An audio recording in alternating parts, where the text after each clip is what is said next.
বন্দরনগরী চট্টগ্রামের কাঁচা বাজারে শীতকালীন সবজির সরবরাহ বেড়েছে, তাই স্থিতিশীল রয়েছে সবজি বাজার। তবে বাড়তি দামে বিক্রি হচ্ছে মাছ ও মাংস এবং দাম নিয়ে মিশ্র প্রতিক্রিয়া ক্রেতা ও বিক্রেতাদের। রুবেল উদ্দিনের ক্যামেরায় তৌহিদুর রহমানের রিপোর্ট, জানাচ্ছেন শাশ্বতী সরকার।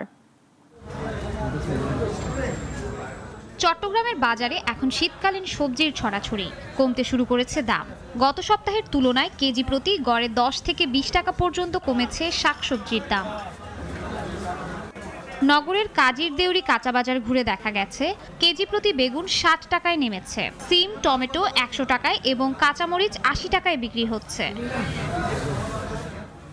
তবে দাম কমেনি মাছ ও মাংসের। রূপচাঁদা কেজিতে 700 থেকে 1200 টাকায় বিক্রি হচ্ছে।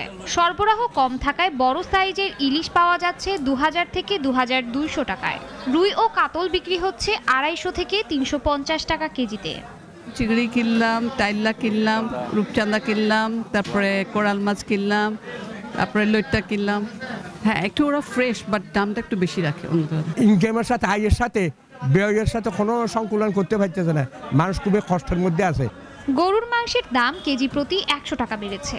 ব্রয়লার মুরগির দামও 150 থেকে 160 টাকা পর্যন্ত পৌঁছেছে, যা আগে ছিল 140 টাকা। দেশি মুরগি 550 থেকে 600 টাকা, সোনালী মুরগি 270 থেকে 280 টাকায় বিক্রি হচ্ছে। দ্রব্যমূল্য নিয়ে মিশ্র প্রতিক্রিয়া ক্রেতা বিক্রেতাদের মধ্যে।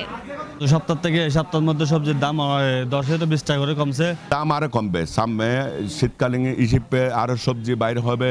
গত সপ্তাহে একটু কমেছে, যেহেতু এখন সিজন আসছে, সামনে হয়তো আরেকটু কমবে। বড় পেঁয়াজের দাম একটু বাড়তি, ছোট পেঁয়াজ হচ্ছে যে আপনার মাঝারি পেঁয়াজগুলো একটু দাম কম। ব্রয়লার মুরগি আমরা আজকে বিক্রি করতেছি 165-70, আপনার সোনালী মুরগি বিক্রি করতেছি এই 270-80 এরকম।